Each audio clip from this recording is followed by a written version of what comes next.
Let's initialize the widgets of the main activity and add the functionality of this button that allows the user, when he clicks on this button, to be directed to the second activity. Go to the main activity and declare and initialize the widgets. Don't miss to press Alt plus Enter to import the class of the button, the edit text, and the text view.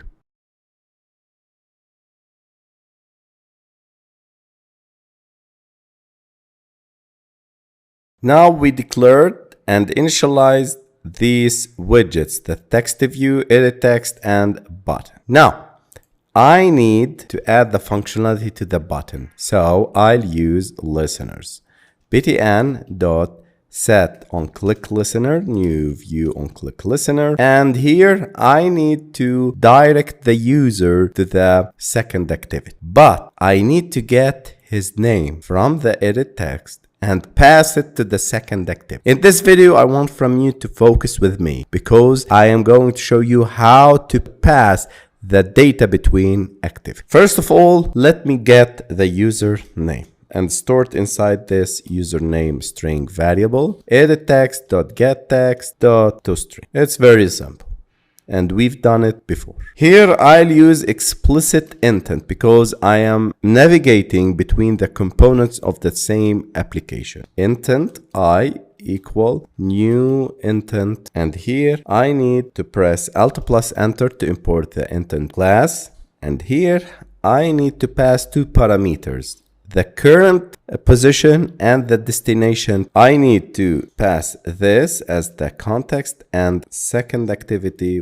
dot class, which is the destination. But here we have an error because this is not referred to a context. So I need to pass a context, package context, get application context, which returns a context variable. Later on, we'll talk about context. Don't worry, but just follow me now. Here, I need to pass the name to the second activity. I'll start with the intent.putExtra. The putExtra method is used to include additional data within an intent object. This data is passed along with the intent and can be retrieved by the receiving component.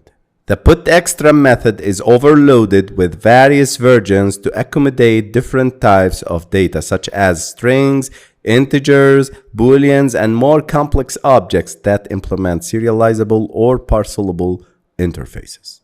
So for that, I can use putExtra, the key value. The key I need to pass is the name. You can see the name, and the value, which is the username that I get from the edit text. Here I am passing a key value. Key is name and value is username, which is get it from the user. The last method that I need to call is the start activity. So whenever you use intent, we need to use the start activity method.